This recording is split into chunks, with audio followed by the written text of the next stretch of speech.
Allow me to reintroduce myself. My name is...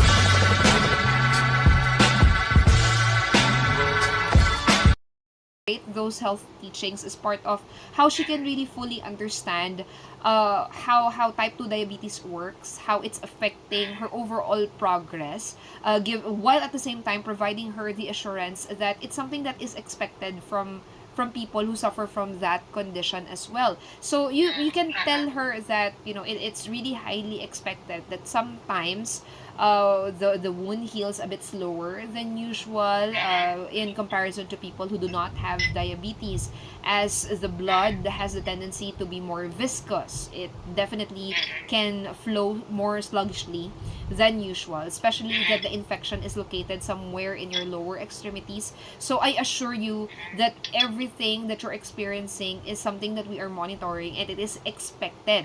As long as, so what have we target in that task? We have tried to correlate the possible risk of circulation problems already.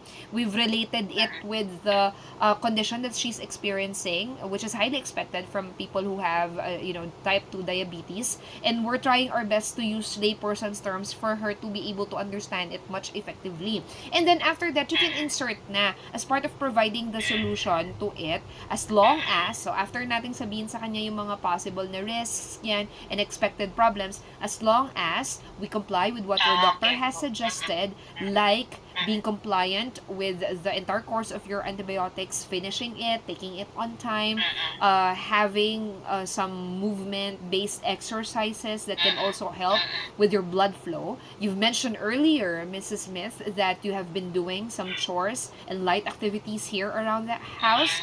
I know that it can be quite challenging. And then insert mo yung sinabi mo kanina in terms of it can really help you to promote circulation because of those light activities. Okay? And then let's continue wound dressing. If you're unsure about anything else, I'm just here.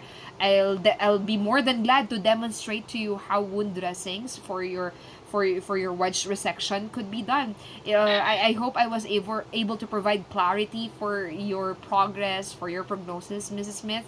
Is there still anything else that you would like to ask me? I would be more than willing to help you out with anything. And so, in terms of grouping the information, notice that we are trying to make it as seamless as possible. And we're trying to extract the information from the paragraph because the directional paragraph contains clues regarding what her current condition is. Newly diagnosed lang pala siya. So, technically speaking, she's not really familiar about what's really happening to her, and that's where the worry is coming from. That's also where the guilt is coming from, and the feeling that the patient is experiencing regarding that guilt. That's also the perfect opportunity for us to present empathy, to express sympathy. I know that you're feeling a bit guilty about your slow healing. I understand where you're coming from. Believe me, we have had a lot of patients who also underwent the same thing. And I assure you that I will be here to be supportive in every step of the way. What you're feeling is really valid, okay? But I assure you that it's not your fault. I appreciate how much effort you have been doing in order to be to maintain compliant with our instructions as part of how your healing will be more progressive. But again, I assure you that everything is expected about your symptoms and prognosis. How does it sound like, Mrs. Smith? I hope I was able to alleviate your concerns, even just for a bit. Okay, so you can connect all of those details together. You can present sympathy. Gamitin mo. You take advantage of that opportunity kasi she's very worried. She's getting anxious. You try to pacify her concerns. Tapos, kanina, very good for providing the assurance. Actually, binigay mo naman yun, and you've used the evidence for sun exposure, antibiotics, ganyan. Nag-mention ka ng staphylococcus kanina eh. Pero, in terms of that kasi, it's a very technical terminology. Hindi niya rin naman masyadong, maiintindihan. Yes, she might have trouble identifying what you mean by it, and you still have to paraphrase it, and it's going to be consuming a lot of time also. You can generally tell her na, since the bacteria, ganun na lang, since the bacteria that's causing your infection is somewhat a lot stronger than usual, and having your condition of having type 2 diabetes, okay, we need to make extra efforts. Ganun na lang.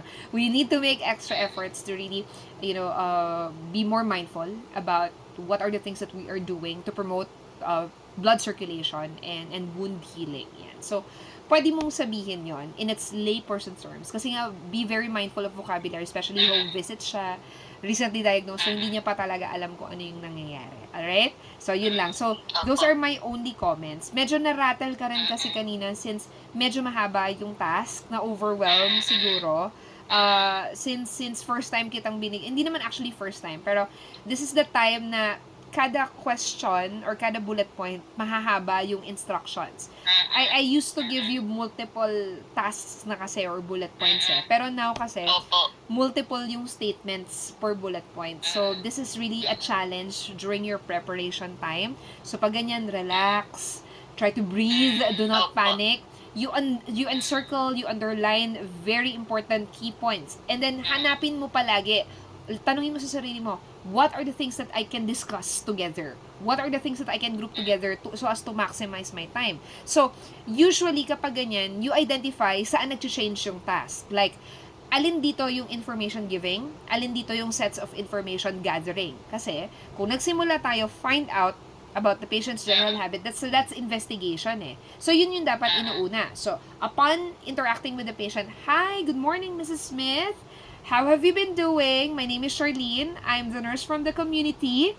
I hope all is well. Have you been resting? Oh, so doon na agad nagpa-find out na tayo ng routine eh, di ba? Have you been resting over the past 12 days after your surgery? Oh, di ba? Meron na agad find out. So may points ka na doon. Nakapag-target ka na ng find out. So sabihin niya sa'yo, well, I live alone as much as I want to, ganyan. And it's really quite a challenge since I still need to do a lot of household chores on my own, and it can be quite frustrating because I feel that I am at fault since my wound is not healing quite well. Oh, I'm sorry to hear that. Oh, you provide sympathy na. I'm sorry to hear that, Mrs. Smith. I know that everything looks unwell on your end, but taking a look at your foot, I think everything is expected based on having the last 12 days of your operation. I can sense that there's no pain, although you may notice that it may not be improving as fast as you're expecting. But I assure you that this is something that is a common characteristic of people who have diabetes mellitus, okay, type 2 diabetes. There could be really associating risks, okay, that are involved as per how the wound could be healing. And then discuss mo na, pareho nung sinabi natin kanina, i-group mo na yung, I assure you that it's not your fault, and then explain circulation problems, correlate mo ulit yung kung ano yung condition niya, and then, since, if you'll notice, nagpalit na tayo ng task, from the first task na, I hope you have been having your rest, sumagot siya.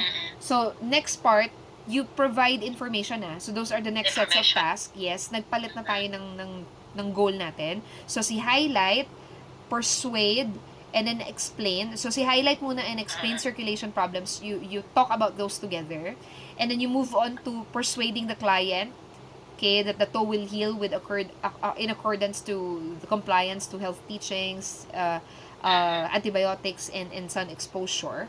And then, I hope I was able to explain that well. Is there anything else that you would like to ask me? Tapos magtatanong siya na, parang sinabi ko kanina, I would like to get to know more about my condition since I have just been recently diagnosed. Tapos, yun yung third aspect in terms of supplying the patient information brochure plus the follow-up. So, notice how we cut points.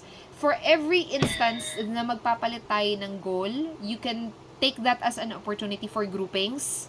And it will also be the chance that your interlocutor can talk, can reply, can answer all of the questions that you have for them. Alright, sige. So, yun lang. So, gets yon in terms of how it's supposed to be done. Alright.